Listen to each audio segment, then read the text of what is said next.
Had your dinner? Good. I hope that you all had your dinner. ஒரு திராட்சை இருந்தது, green grapes. நாளைக்கு வேறு தமிழ் வருஷப்பிறப்பு.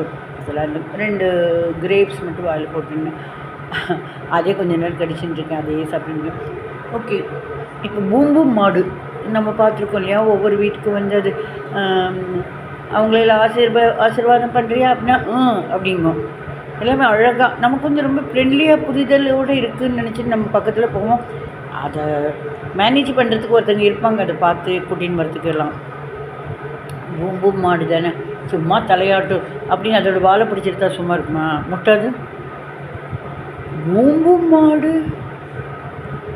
இதுவே முட்டை வருது, பார்த்துக்க பழப்ப. என்ன பார்த்துக்க பழப்ப?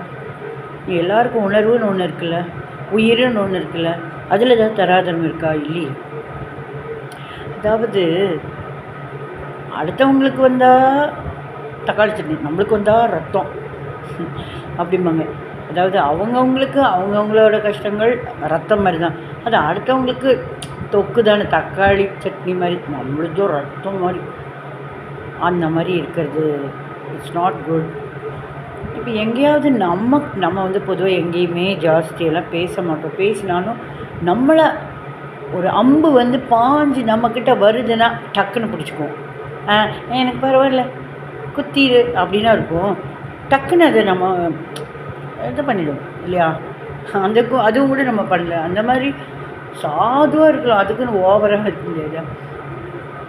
ஒரு படத்தில் சொல்லுவாங்க, எனக்கு வெட்ட தெரிந்தால் எனக்கு முட்டை தெரியும் அப்படின்னு கூட ஒரு படத்தில், அலமேலுன்னு ஒரு படத்தில் நான் பார்த்துருக்கேன்.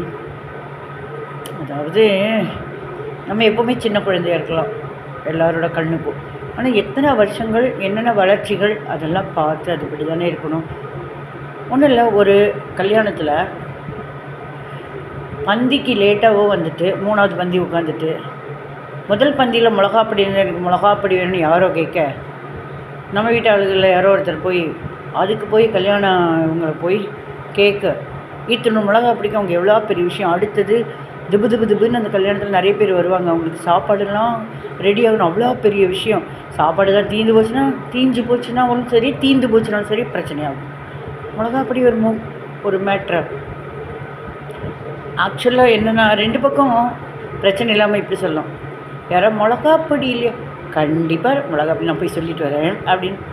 அவங்களுக்கும் அதாவது பாம்பையும் அடிக்கணும், பாம்பும் சாகக்கூடாதுன்னு இப்போ போய் நான் சொல்லிட்டு வரேன் அப்படின்னு போகிறப்ப, நம்மளுக்காக போகிறாங்க அப்படிங்கிற சந்தோஷம்.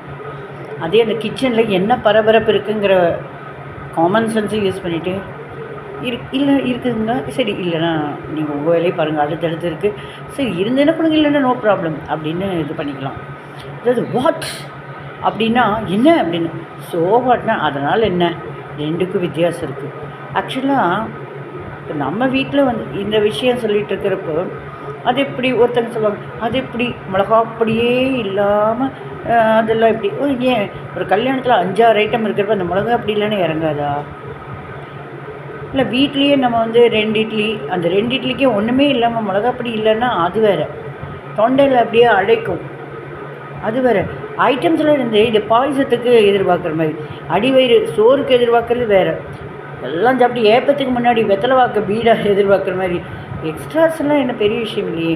ஆனால் இதுவே சின்ன விஷயத்தை வந்துட்டு யாரோ பெரியவங்க, முக்கியமானவங்க, அவங்க தேவை வேண்டப்பட்டவங்க, அவங்க ரிலேட்டிவ்ஸில் மரியாதை கொடுக்கணும். மரியாதை எல்லாம் ஒன்று தான். மரியாதை உள்ளவங்க மரியாதை இல்லாமல் லேட்டாக இருந்ததுன்னா அதுக்கு எப்படி மரியாதை கொடுக்கணும்னு எனக்கு தெரியல இல்லையா? அதே நம்ம வந்து இல்லை சாப்பாடுன்னா அதெல்லாம் என்ன, ஏன் சும்மா அது இல்லைன்னா ஆகாதா? இது என்னது நம்ம சைடு 2 இட்லி ஒன்றும் இல்லை அப்படிங்கிறப்போ, ஐயோ தொண்டை அடிக்குமே, தண்ணி தொட்டு சாப்பிடணுமா? முடியாதே. ஒரு மிளகாப்பொடி இருந்ததுன்னா அது தொட்டுண்டா சாப்பிட்லாம். அங்கே அத்தனை ஐட்டம் இருக்குது, அத்தனை வெரைட்டிஸ் இருக்குது, இத்தனோட மிளகாப்பொடிக்கு ஒரு மேட்ரா ஆளுகளுக்கு ஏற்ற மாதிரி ஆடவே கூடாது. Very very bad. இதோட என்ன காமெடினா, நான் இப்போ வந்து 4-5 பேர் இருக்கோம் அப்படின்னா அதில் முக்கியமான அங்கத்தினர், I am also important person. ஏன்னா எந்த ஒரு கிராண்ட் ஒரு ஃபீஸ்னால் அது டிவைடட் பை 4. அந்த 4ல் 4 பேரில் நான் ஒருத்தி அந்த துண்டு விழுகும். அந்த செலவு எங்களுக்கும் தான். அதில் என்னென்ன வேணும் அப்படின்னு கேட்டு சொல்லுங்கள் அப்படின்னு ஒருத்தங்க இந்த 4 பேர்த்தில் ஒருத்தங்க சொல்கிறப்ப அவங்க என்னெல்லாம் வேணும், யாருக்கெல்லாம் வேணும் அப்படின்னு சொல்லிட்டு அவங்க சொல்கிறத சொல்லிட்டாங்க. இதில் நான் ரசம்னு, அது எதுக்கு ரசம், உனக்கு எதுக்கு ரசம், உடம்பு சரியில்லாதவங்களுக்கு தானே, கபம் இருக்கிறவங்களுக்கு தானே. அப்போ ரசம் சாப்பிட்றது கபம் இருந்தால் தானே, சளி பிடிச்சா தானே, இது என்ன கஷாயமா? ரசங்கிறது இட்ஸ் அ காமன் திங். இருக்கிற காசை டிவைட் பை 4ல் ஒரு பங்காக இருக்கிறப்பவே இந்த ஆட்டம் மக்கள் discrimination very very very bad.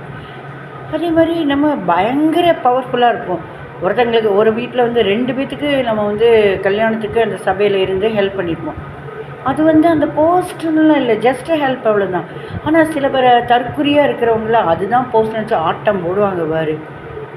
குறைகுடம் கூத்தாடுறதுல தாங்க முடியாது. காலை பிடிச்சி பல்ட்டி அடிச்சிடுவாங்களா பரவாயில்லையே அப்படின்னு தோணும். இந்த மாதிரியான ஒரு அசிங்கமான சுச்சுவேஷன் இருந்துச்சுன்னா நம்ம அந்த இடத்துக்கு போகாதது தான் நமக்கு நிம்மதி அப்படின்னு நான் நினைக்கிறேன். நீங்கள் என்ன நினைக்கிறீங்க?